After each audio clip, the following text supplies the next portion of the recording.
Shalom Bapak Ibu sudah dikasih Tuhan. Sekali lagi shalom. Bersyukur hari ini kita boleh dibebaskan, kita boleh diselamatkan semua karena Tuhan mati atas dasar.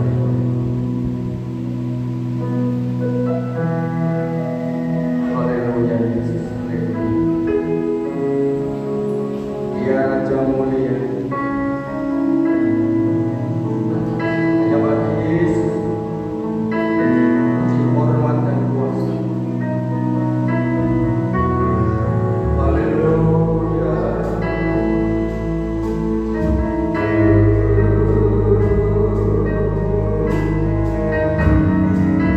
Kami datang kepadamu, kami mau menyembah Tuhan.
rasakan yang tetesan darahmu Tuhan. Haleluya, haleluya.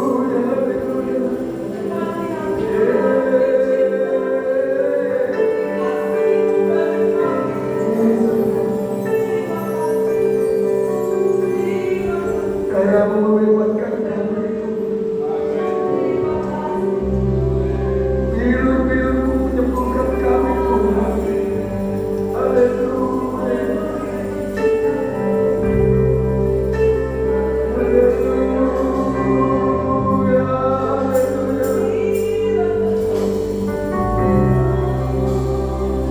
Haleluya. Rasakan kehadiran Tuhan. Tuhan yang akan membebaskan Bapak Ibu Saudara di tempat ini. Bahkan memulihkan. Haleluya. Terima kasih.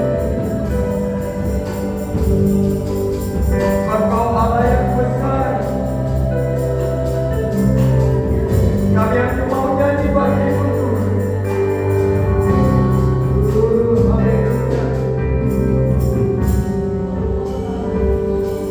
Haleluya.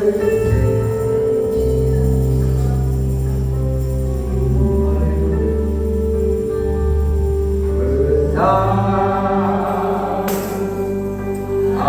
Allahku, nyanyikan besar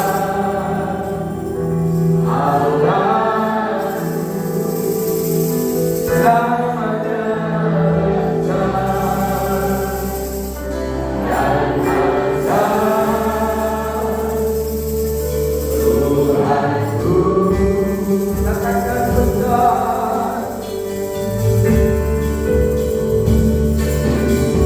Besar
Terima kasih Tuhan.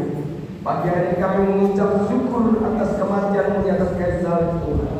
Kau membebaskan setiap kami, memulihkan setiap kami Tuhan, bahkan memberkati setiap kami Tuhan. Terima kasih Tuhan. Pagi hari ini kami mau buka ibadah kami hanya di dalam nama Bapa, Putra, dan Roh Kudus, di dalam nama Tuhan Yesus Kristus. Haleluya. Amin. Haleluya. Sekali lagi salam. Karena kita yang telah disebut ditebus oleh Tuhan, kita sudah dibebaskan dari kutuk, kita akan terima. Haleluya Yesus. Haleluya. Kita akan masukkan di dalam nama Tuhan. Kita umat-umat yang diberkati Tuhan. Kita umat-umat yang dibebaskan Tuhan. Haleluya.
bersama dengan kami untuk memuji memuliakan nama Tuhan. Haleluya. Ada kuasa. Percaya di tempat ini ada kuasa Tuhan. Amin. Haleluya. Mari kita tinggikan Dia, kita muliakan Dia.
Kita siapkan hati kita, pikiran kita, roh jiwa kita, karena Dia Allah yang mati di Kalvari. Mari kita buktikan kasih kita kepada Allah lewat kebenaran firman Tuhan. Haleluya. Kami mau mengasihi Kau Tuhan. Kami belajar mengasihi-Mu Tuhan. Kami mau lebih dekat lagi dengan Engkau.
Puji nama Tuhan.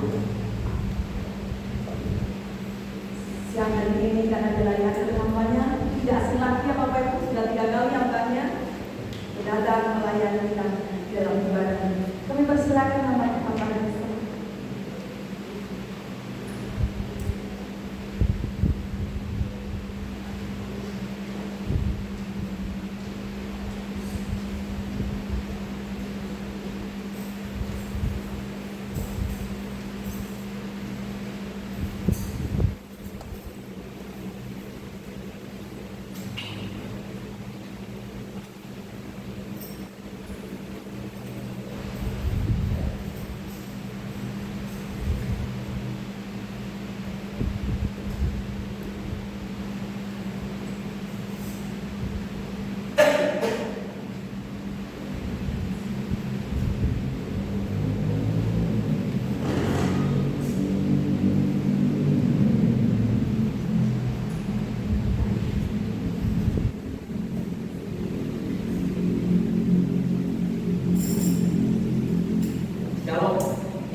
Korban Kristus kayu salib. Minggu besok kita akan merayakan kebangkitan, kemenangan. Saya ajak kita bersama-sama melihat kitab Yesaya. Yesaya bernubuat tentang korban Kristus ini. Yesaya pasal 53.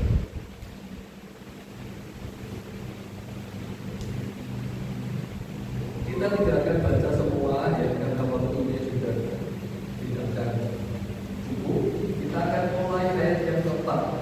Jadi kalau Bapak Ibu ada waktu di rumah, silakan baca lengkap ya. Kita akan baca sebagian saja.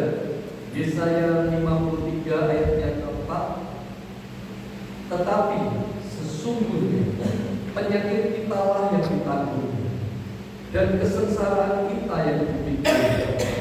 Padahal kita mengira dia kena tulah, dipukul dan ditindas Allah.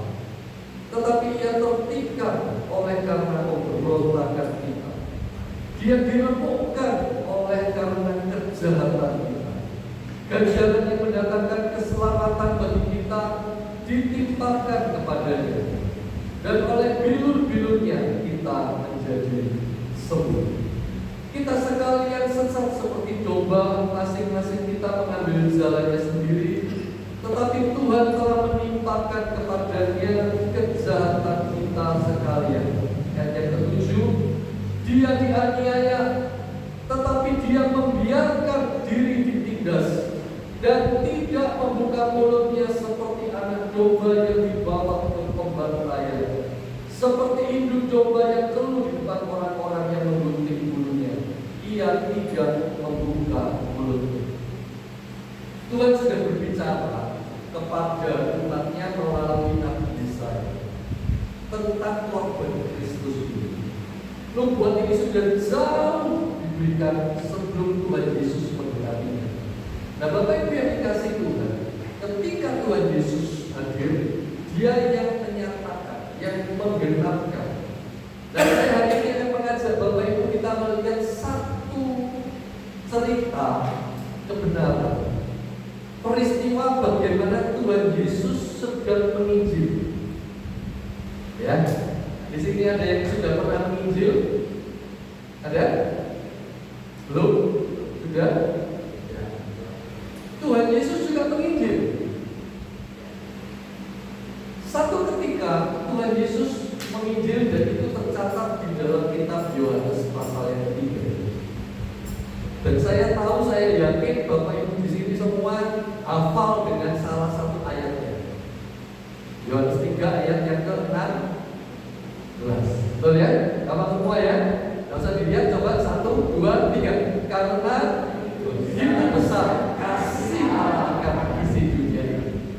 sehingga ia mengaruniakan anaknya tunggal, supaya barang siapa yang percaya tidak binasa, melainkan beroleh hidup yang kekal. Ini ayat kita mau ke gereja manapun di seluruh dunia, hafal sebenarnya, betul ya? Tapi ada sebuah kisah yang sangat menarik di balik keluarnya ayat ini. Kisah itu adalah penginjilan yang dilakukan oleh Tuhan Yesus sendiri. Jadi di dalam Yohanes pasal 3 ini Tuhan Yesus sedang menginjil. Siapa yang diinjili? Yang diinjili adalah seorang yang hebat, yang pintar. Namanya Nikodemus. Siapa Nikodemus? Nikodemus itu ahli Taurat. Orang yang hafal, paham, mengerti tentang kitab Taurat, kitab Musa. Jadi kalau hari ini ada Bapak Nikodemus datang, kita ini semua tidak ada apa-apanya. Betul ya? Kalah Pak. Kita semua kalah. Dia jago, lebih hafal, lebih paham. Pemahaman kita mungkin tidak ada 10% dari pemahamannya dia. Nikodemus ini bukan hanya sekedar ahli Taurat, tapi dia juga masuk kepada kelompok yang lebih spesial, yaitu namanya orang Farisi. Ya, dari sekian banyak ahli Taurat, itu ada orang-orang khusus yang lebih spesial, disaring lagi, masuk dalam satu golongan atau kelompok yang namanya orang Farisi. Ya, tidak semua ahli Taurat adalah orang Farisi. Ya, jadi dari orang ahli Taurat banyak ini masuk kelompok spesial khusus ahli Taurat. Nikodemus di situ juga. Dia bukan hanya ahli Taurat, orang Farisi. Yang ketiga, dia bukan hanya ahli Taurat, Farisi. Alkitab juga berkata dia itu salah satu pemimpin agama, imam kepala. Dan jadi dia posisinya tinggi sekali. Dalam pemahaman saya, ketika saya belajar, saya cuma mikirkan, berarti Nikodemus ini kalau seandainya ada regenerasi atau pencalonan imam besar, dia itu sebetulnya bisa dinominasikan untuk menjadi calon imam besar, karena dia adalah salah satu imam kepala, salah satu pemimpin agama. Ya, waktu zamannya Tuhan Yesus itu namanya imam besar Kayafas. Ya. Jadi Nikodemus ini dia seorang ahli Taurat, orang Farisi, plus seorang pemimpin agama, imam kepala. Ini udah posisinya luar biasa. Tapi saya mau kasih tahu, dalam posisi kerohanian keagamaan yang begitu tinggi, Nikodemus ternyata gak yakin apakah dia itu nanti masuk surga atau enggak. Dia gak yakin selamat. Dan itulah yang dituangkan di dalam Yohanes pasal 3. Suatu malam Bapak Nikodemus ini ingin menjumpai Tuhan Yesus. Kenapa kok tengah malam? Karena kalau pagi atau siang ini malu, ising. Masa seorang pemimpin, seorang Farisi, seorang ahli Taurat kok datang kepada Tuhan Yesus? Nah, Bapak Ibu tahu, ya, pada waktu itu banyak ahli Taurat, Farisi, bahkan imam kepala yang tidak suka dengan Tuhan Yesus, betul ya? Bahkan mereka inilah yang menyerahkan Tuhan Yesus kepada Herodes dan Pontius Pilatus sampai masuk ke kedudukan besar. Jadi Nikodemus, wah, aku percaya kira-kira ini orang utusan Tuhan, aku percaya yakin kira-kira begitu deh. Cuma kalau aku mau tanya tentang keselamatan, malu dong. Kita berkata tengah malam dia datang. Jadi tengah malam itulah kemudian dia berkata, Guru, aku percaya engkau seseorang yang datang dari Tuhan. Ya. Tapi apa jawaban Tuhan Yesus? Tuhan Yesus tidak pakai pendek kali-kali, tidak pakai muter-muter. Tuhan Yesus langsung memberikan penginjilan penginjilan yang sangat dalam, penginjilan tingkat tinggi. Begitu Nikodemus langsung berbicara, aku percaya engkau seorang yang dari Tuhan. Apa jawaban Tuhan Yesus? Tuhan Yesus lalu bilang begini,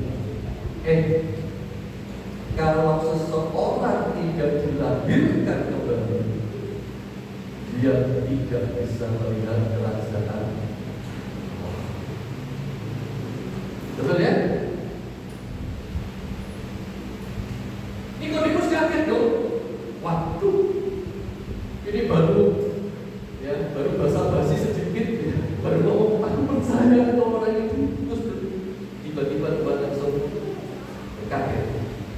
Saya kalau dalam posisi Nikodemus, kira-kira ya bingung. Nikodemus gimana? Sudah setua ini, usia sudah segini, harus lahir kembali, masuk di dalam rahim ibu. Gimana caranya? Bingung. Saya kalau dalam posisi itu mungkin juga, waduh, gimana caranya? Betul ya? Untunglah Bapak Ibu dan saya hari ini sudah paham. Betul? Kita sudah ngerti tentang kelahiran baru. Kita sudah banyak dengar khotbah-khotbah tadi. Tapi waktu itu sulit. Makanya Tuhan Yesus tidak berbicara khotbah itu di depan 5.000 orang. Tuhan Yesus tidak berbicara khotbah itu di depan 4.000 orang yang dikasih makan kenyang 5.000 sisa 12 bakul, 4.000 orang sisa 7 bakul. Tuhan Yesus sudah berbicara ketika dia masuk Yeriko, dikerumuti banyak orang sampai saat itu sudah bisa berkelompok. Dia nggak bicara itu di situ. Tapi justru ketika ketemu dengan seorang yang tinggi ilmunya, pemimpin agama, jadilah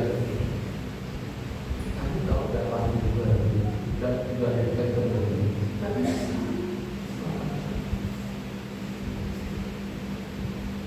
ya apa Tuhan sudah tua begini kok. Nah, ngomong soal usia ya, saya ini bulan Februari kemarin itu genap usia 50 tahun, masuk klub 50 ya. Tapi saya mau kasih tahu Bapak Ibu, saya juga heran. Untuk pertama kalinya saya ulang tahun, tapi saya sedih. Sebelumnya saya ulang tahun itu selalu bahagia, ya, selalu senang ulang tahun. Bapak Ibu juga ya, betul? Ulang tahun bahagia pasti. Saya nggak pernah Pak. Tiba-tiba umur 50 saya sedih. Aku Tuhan, zat aku tambah tinggi. Pas masuk 50. Sebelumnya nggak pernah. Ini udah masuk kepala 5. Nah, 1-2 bulan sebelum itu, sebelum hari ulang tahun itu, saya naik di rumah saya.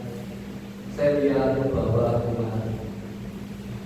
Saya cuma berpikir begini, ini rumah tak bangun begitu sesuai dengan keinginan saya, yang paling bagus, paling indah, paling cocok dengan keinginan saya. Cuma nanti ya, saya cuma mikir, ini nanti 30 tahun atau 50 tahun lagi, saya nggak tahu siapa yang tempat di rumah ini. Jadi buat apa itu? Artinya apa? Sia-sia. Makanya Raja Salomo di dalam kemewahan dan kemegahan itu sia-sia. Semua yang ada di kolong langit ini sia-sia. Padahal saya jauh sekali dari Salomo, kan ada. Tapi saya juga tidak. Nanti kalau kita sudah pulang buat apa? Tapi satu hal, disitulah saya mengucap syukur. Apa yang menjadi kebahagiaan saya? Apa yang menjadi kebanggaan saya? Saya mengucap syukur karena Tuhan sudah pakai saya melayani. Sudah 33 tahun saya melayani. Saya terima kasih Tuhan, Engkau sudah izinkan saya mengenal, Engkau selamatkan saya boleh melayani Engkau. Saya pelayanan pertama itu masuk SMA. Jadi saya lulus SMP, ketemu Tuhan, dapat pengurapan khusus, masuk SMA, di kelas saya langsung penginjilan.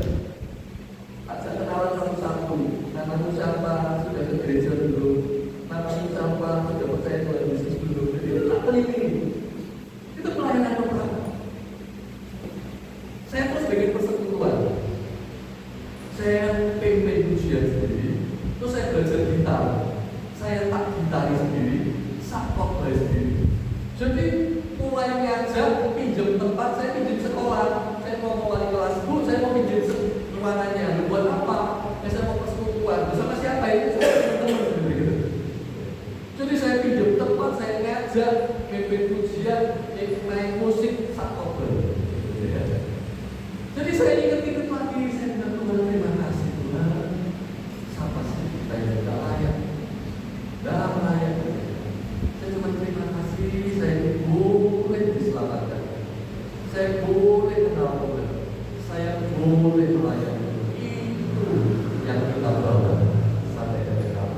Amin. Nah,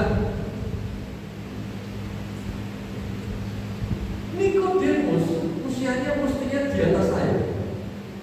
Mestinya dia di atas 50. Karena untuk menjadi seorang ahli Taurat, Farisi dan imam kepala itu tidak mudah. Jenjangnya cukup banyak. Harusnya dia usianya cukup tinggi. Jadi dia gimana caranya ini lahir lagi? Tidak bisa dong. Ternyata Tuhan Yesus tidak jelaskan. Tapi Tuhan Yesus langsung masuk karena penginjilannya lebih dalam lagi. Apa yang Tuhan Yesus bilang? Coba ya kita lihat ya, Yohanes pasal 3.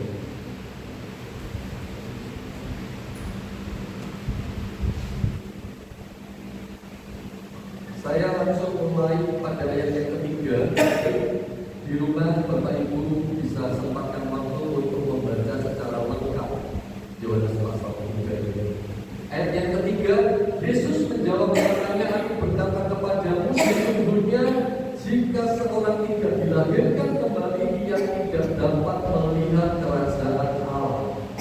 Kata Nikodemus kepadanya, bagaimanakah mungkin seorang dilahirkan kalau ia sudah tua? Dapatkah ia masuk kembali ke dalam rahim ibunya dan dilahirkan lagi? Jawab Yesus, aku berkata kepadamu, sesungguhnya jika seorang tidak dilahirkan dari air dan roh, ia tidak dapat masuk ke dalam kerajaan Allah. Sampai sini. Belum kaget Nikodemus dengan pengajaran yang pertama. Tuhan Yesus ngomong, kalau kamu tidak dilahirkan dari air dan roh, kamu tidak bisa melihat utama. Dan disitulah Tuhan Yesus bilang, kamu ini mengajar loh. Nanti ada ya. Engkau itu seorang pengajar di bangsa ini. Kenapa engkau tidak mengerti hal ini? Itu Tuhan Yesus ngomong. Sebelum masuk ayat yang ke-16. Tapi 3 hal ini Nikodemus betul-betul tak ngerti. Dia tidak tahu bagaimana dilahirkan kembali. Dia tidak ngerti bagaimana lahir dari air. Dia tidak ngerti bagaimana lahir di dalam roh. Saya waktu itu pun juga mungkin tidak ngerti. Tapi puji Tuhan, Bapak Ibu dan saya hari ini mengerti. Waktu itu tidak ngerti.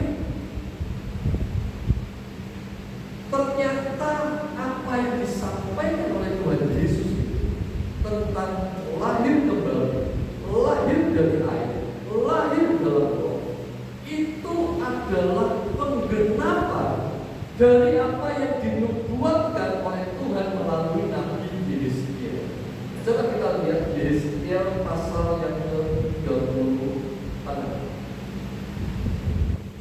Yesaya pasalnya yang ke-36.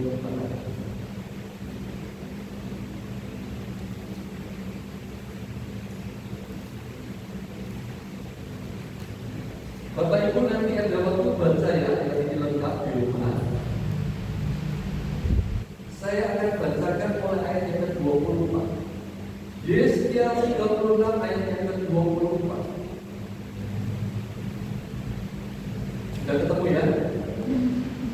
Aku akan menjemput kamu dari antara bangsa-bangsa dan mengumpulkan kamu dari semua negeri dan akan membawa kamu kembali ke tanahmu. Jadi ceritanya karena kedegilan hati daripada bangsa Israel, bangsa itu akhirnya jatuh ke kepada pembuangan. Ya, tercerai-berai, masuk ke pembuangan pengasingan bangsa-bangsa lain. Tapi Tuhan berjanji, aku akan kumpulkan kamu, aku akan bawa kembali kamu ke negeri yang kujanjikan. Tuhan janji, tak kumpulin nanti, tak kembalikan lagi. Ayat 25. Aku akan mencurahkan kepadamu air jernih yang akan mentahirkan kamu dari segala kenajisanmu dan dari segala berhala-berhala. Aku akan mentahirkan kamu. Benar, kamu akan kuberikan hati yang baru dan roh yang baru di dalam batinmu. Dan aku akan menjauhkan dari tubuhmu hati yang keras dan kuberikan kepadamu hati yang taat. Rohku akan kuberikan diam di dalam batinmu dan aku akan membuat kamu hidup menurut segala ketetapanku dan tetap berpegang pada peraturan-peraturan agama itu 3 kali. Ya, lahir baru. Tuhan Yesus bilang, itu bicara tentang hati yang baru. Lahir baru, hati yang baru. Makanya Tuhan Yesus khotbah tentang benih yang ditaburkan. Ada 4 jenis tanah hati. Yang pertama seperti jalan raya. Benih ditaburkan, satu di jalan raya dimakan burung, nggak bertumbuh, nggak bisa percaya. Yang kedua ditaburkan di tanah yang berduri, juga nggak bisa, terhimpit oleh kekhawatiran dunia. Yang ketiga batu-batu, nggak bisa, ada banyak kepahitan dalam hidupnya. Tapi yang keempat, hati yang baru. Hati yang tumbuh, lahir baru, hati yang baru. Tuhan akan berikan kepada Tuhan. Dibersihkan dengan air yang jernih. Aku akan basuh kamu. Dan itu terjadi ketika Yohanes Pembaptis hadir. Aku akan berikan rohku tinggal di dalam kamu. Yohanes Pembaptis bilang, aku membaptis kamu dengan air, tapi yang datang setelah aku akan membaptis kamu dengan Roh Kudus. Sebelum perjamuan malam, sebelum di taman Getsemani dan sebelum di Golgota, Tuhan Yesus sudah memberikan pesan.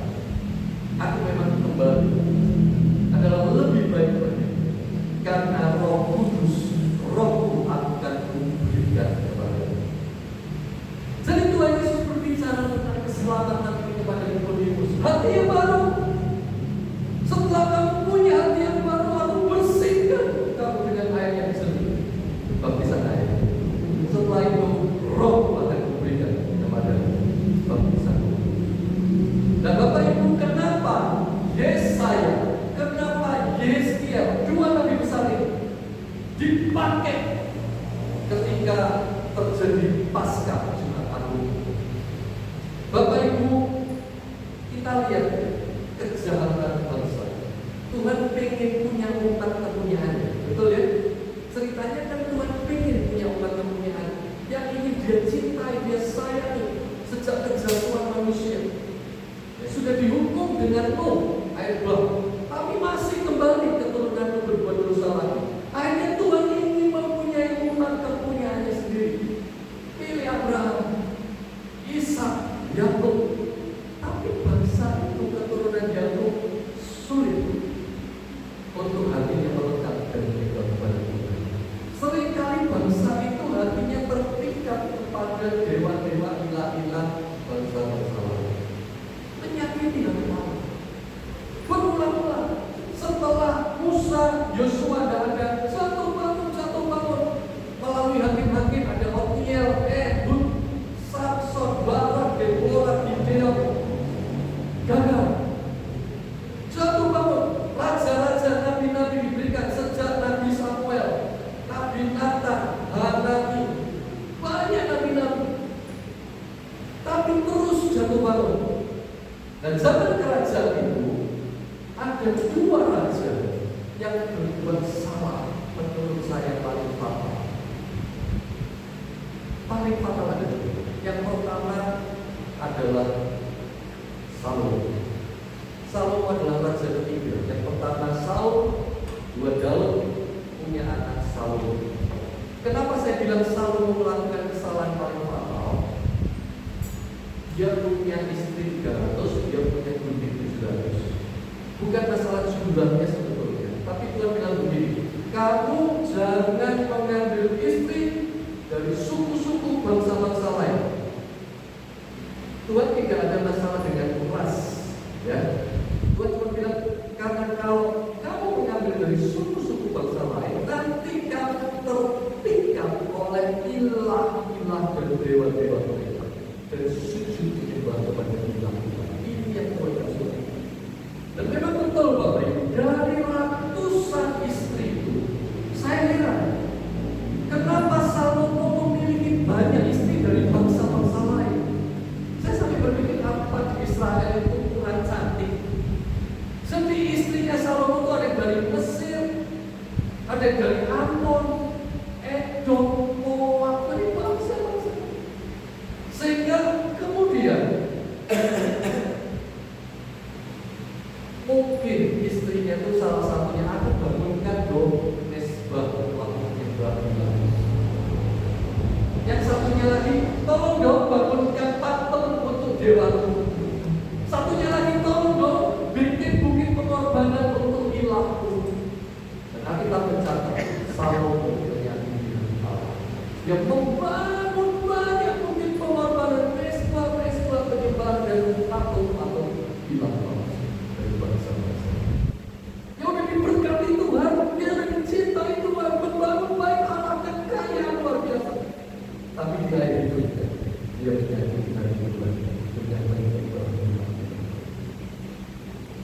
Tuhan tidak punya rencana untuk memecah bangsa ini. Tuhan bilang sama Daud, kerajaanmu akan turun-temurun, anak cucumu akan turun-temurun, memperkokoh kerajaan Israel. Tapi karena kesalahan Salomo, Tuhan pecah kerajaan itu jadi dua. Ini karena Salomo. Karena Salomo pecah jadi dua. Israel dan Yehuda. Israel raja-rajanya rata-rata jahat, rata-rata menyembah ilah-ilah palsu. Salah satu yang paling terkenal adalah Ahab. Kamu tahu ya? Pada masa Raja Ahab dan Isabel yang salah satu paling jahat, itu Tuhan bahkan kasih dua nabi besar. Ada Elia dan Elisa di sana. Tahu ya? Israel hancur duluan zamannya Hosea lewat Asyur. Hancur dulu. Yehuda masih ada. Karena rata-rata Yehuda masih banyak yang cinta Tuhan. Dan ketika Israel sudah hancur, Yehuda masih ada. Itu rajanya namanya Hizkia. Kalau ingat ya, Hizkia salah satu raja yang cinta Tuhan, ditambahi umurnya 15 tahun karena bertobat. Ingat ya, Hizkia. Dan zaman Raja Hizkia itulah Yesaya keluar.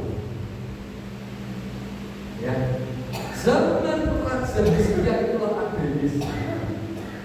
Dan di zaman itulah Yesaya sudah bernubuat.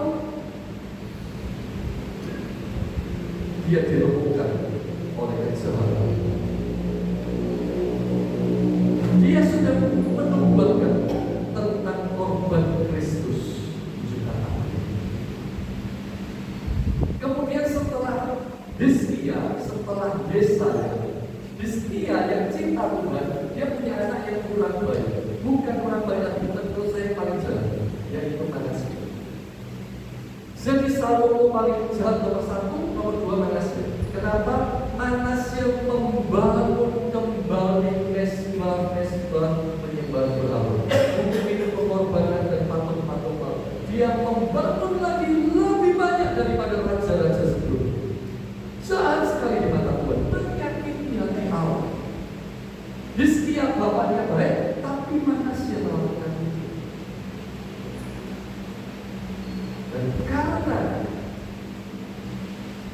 kesalahan Manasye, Tuhan juga menghancurkan kerajaan ini. Dihancurkan juga, tapi tidak langsung.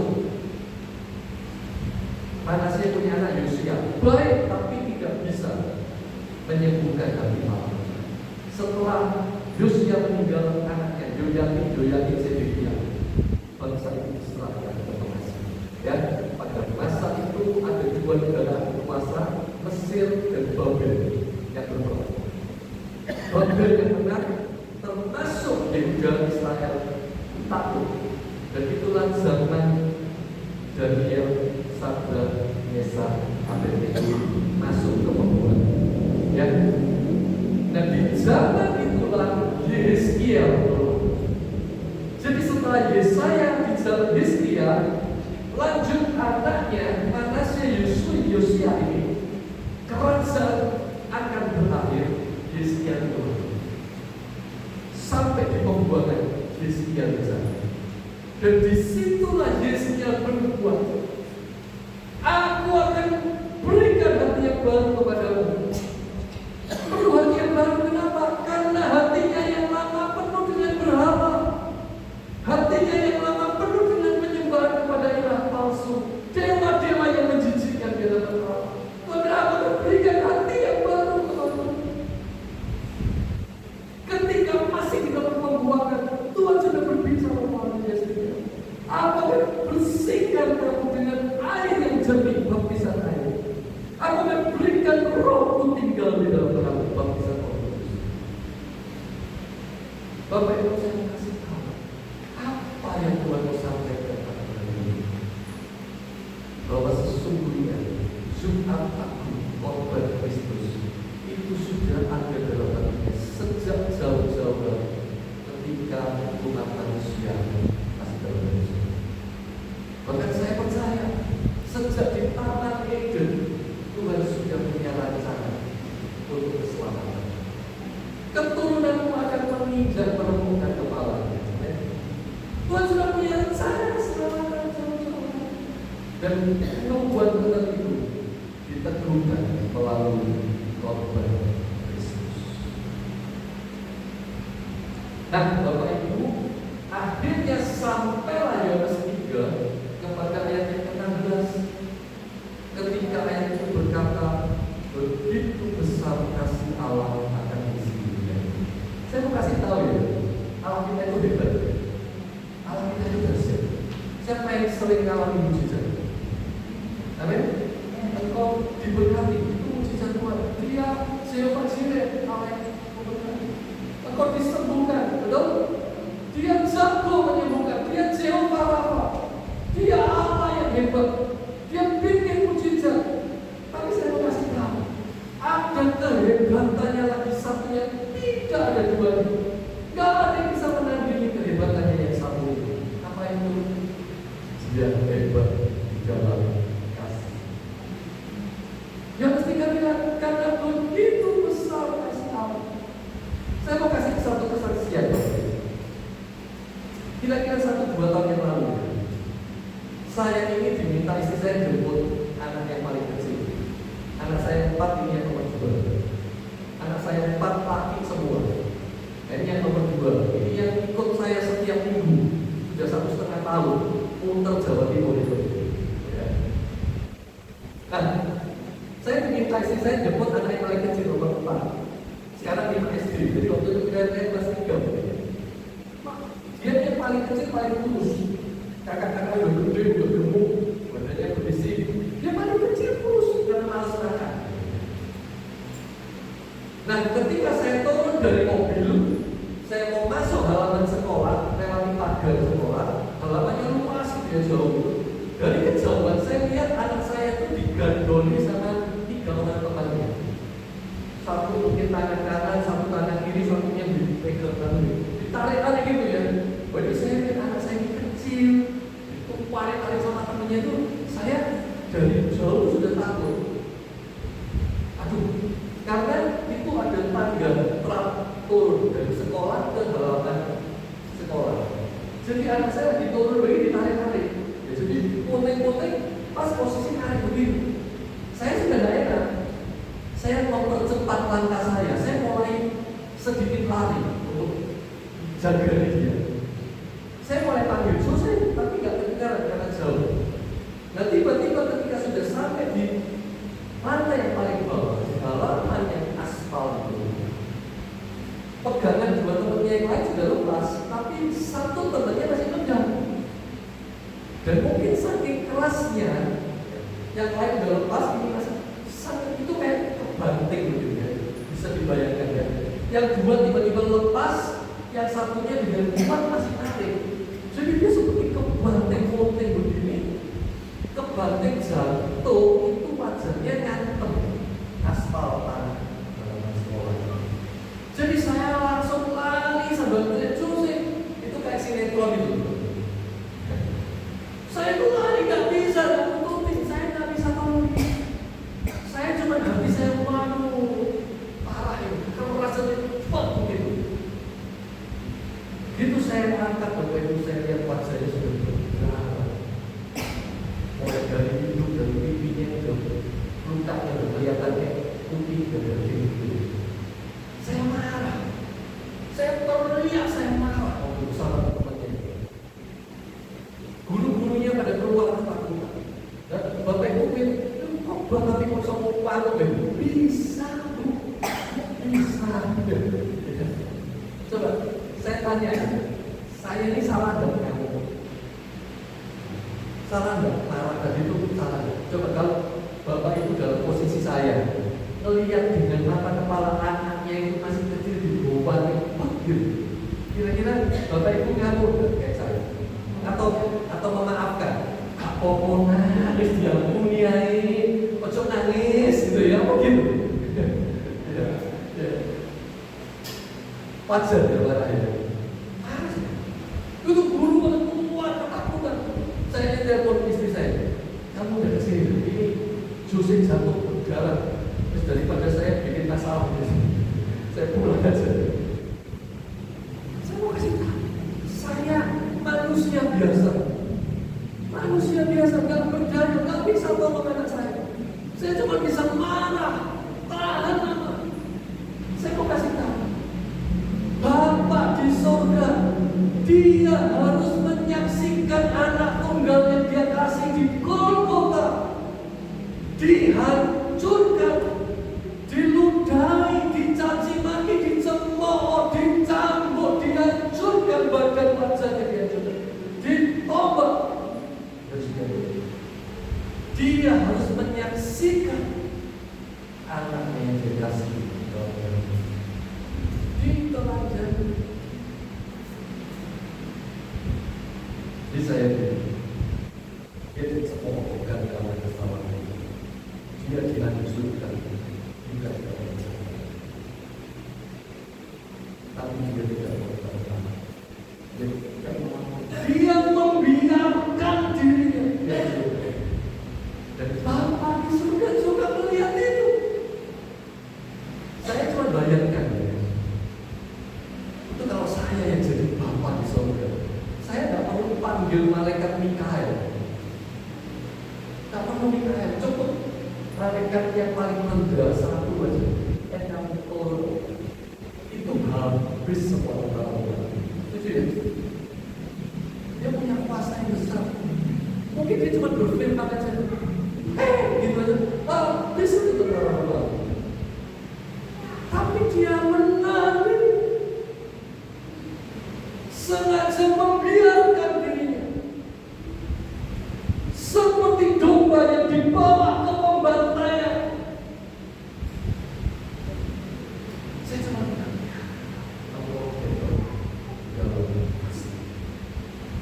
kasihnya tidak bertandingi, karena begitu besar kasih Allah.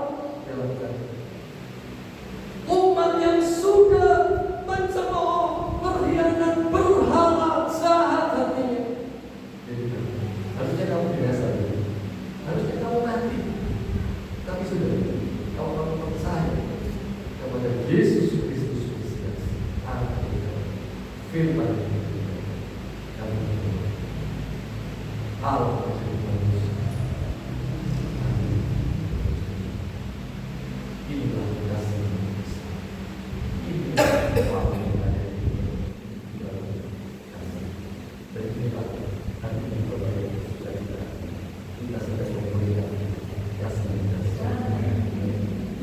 Dia sengaja memberikan. Mari kita berdoa. Kami mengucap syukur ya Bapa. Hari ini kami memperingati korban Kristus, firman yang terjadi. Dia yang dalam rupa Allah tidak mempertahankan kesetaraan dengan Allah itu sebagai hal yang harus dipertahankan,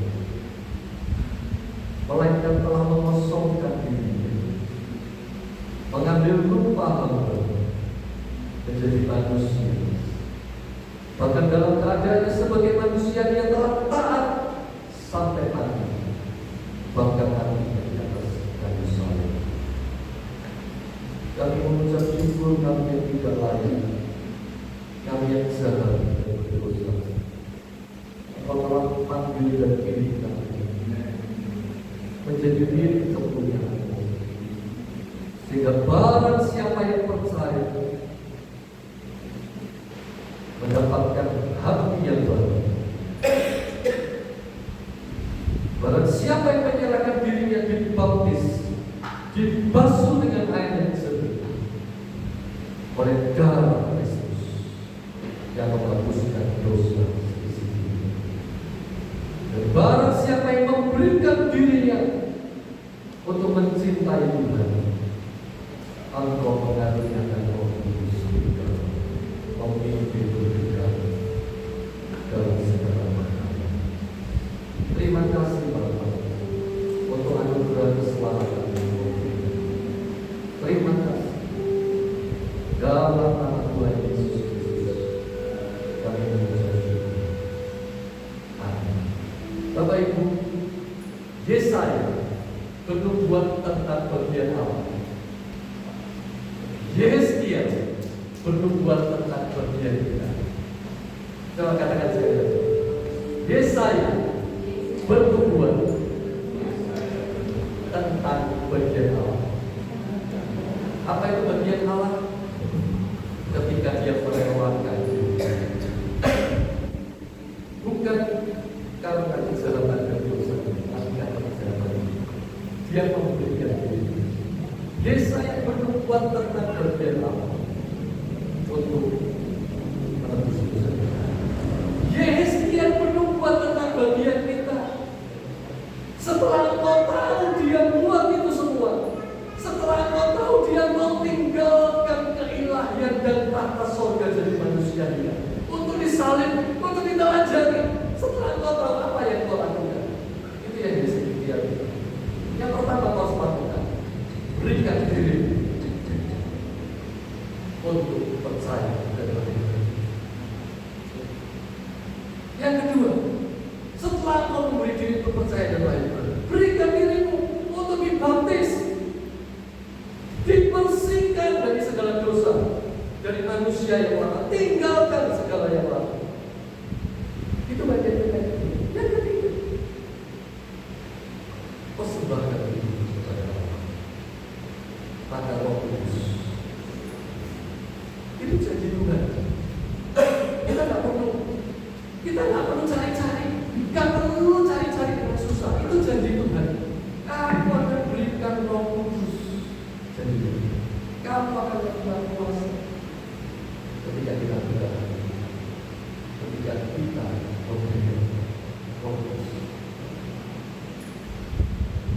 Dan hari ini kita memberikan sebuah peristiwa pencapaian yang berhasil antara surga dan bumi, antara Allah dengan manusia, antara Bapa kita dengan manusia. Kita berikan persembahan yang terbaik untuk jiwa sebagai persembahan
Mari kita sama-sama belajar untuk tidak menyakiti Tuhan, untuk tidak mengecewakan Tuhan.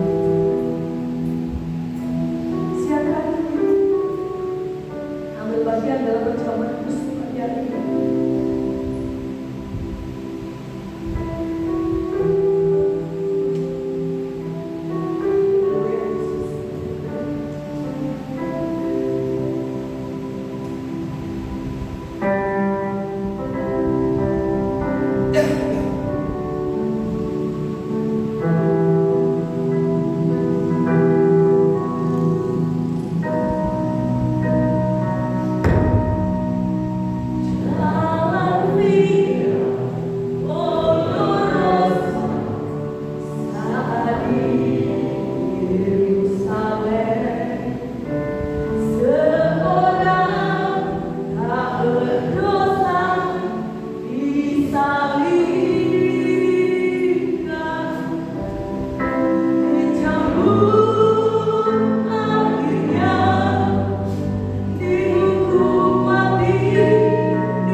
mengaruniakan Yesus putranya yang tunggal.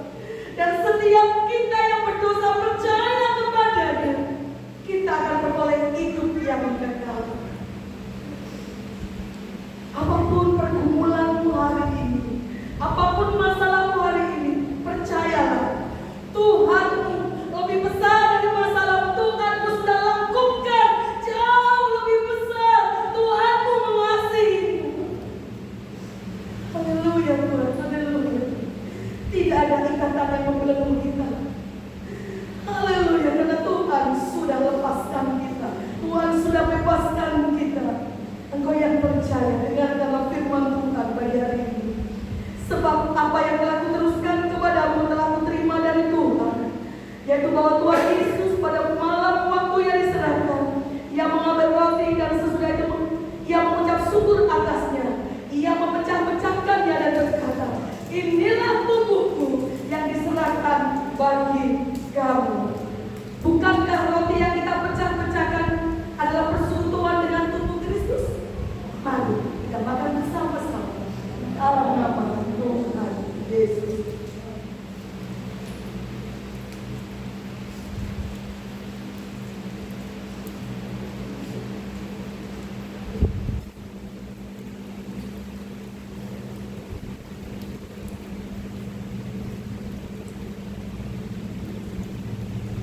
Dia dihukum hingga berdarah. Percayalah, engkau yang sakit jasmani atau rohanimu, oleh penampilannya engkau sudah disembuhkan.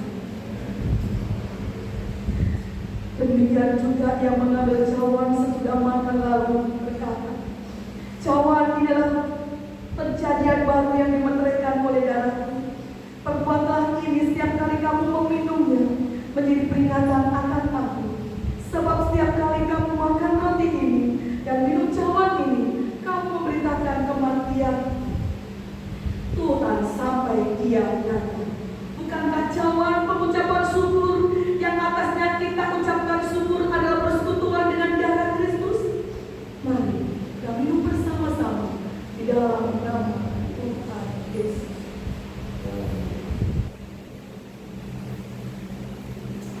Haleluya Tuhan. Haleluya Yesus. Haleluya. Sungguh kami bersyukur Tuhan. Sungguh kami bersyukur buat cinta Tuhan yang begitu besar. Cinta yang tidak terbatas. Cinta yang tidak bersyarat. Terima kasih Tuhan. Terima kasih.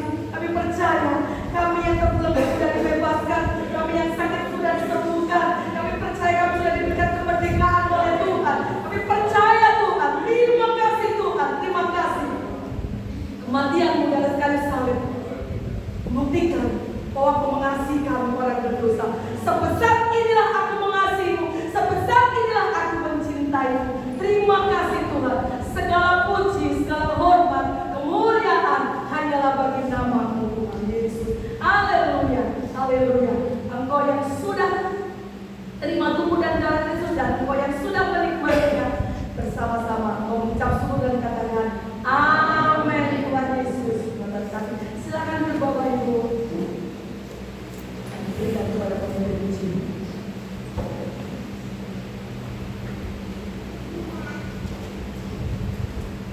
Sudah diberkati firman Tuhan, amin. Haleluya. Bahkan siang hari ini kita boleh bersama-sama melaksanakan sakramen perjamuan kudus. Ini bukan suatu rutinitas, bahwa kita percaya bahwa Tuhan sanggup membebaskan kita, memulihkan kita, bahkan memberkati setiap kita. Amin. Dan tiba saatnya kita akan memberikan persembahan kita. Biarlah persembahan kita boleh menjadi berkat bagi pekerjaan Tuhan di tempat ini. Pak Bambang masuk dalam doa. Terima kasih Tuhan. Tuhan biasa mereka baik dan kan setiap kali yang ngomong belum bisa kita memberkati. Dalam nama Yesus kami berikan terbaik. Haleluya. Amin. Ojo sampai baik.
kasih lelah kita tidak akan pernah sia-sia dalam waktu Tuhan. Tuhan, Bapak Ibu, yang Bapak Ibu diberkati dengan bantuan pagi hari ini. Tuhan sudah melakukan bagiannya. Hari ini kita yang harus melakukan bagian kita. Amin. Ya, tadi ya dilahirkan dari air, dilahirkan dari Roh yang belum baptis. Ya, ya. Bapak Ibu semuanya dikasih Tuhan, kita percaya bahwa kita ada hari ini.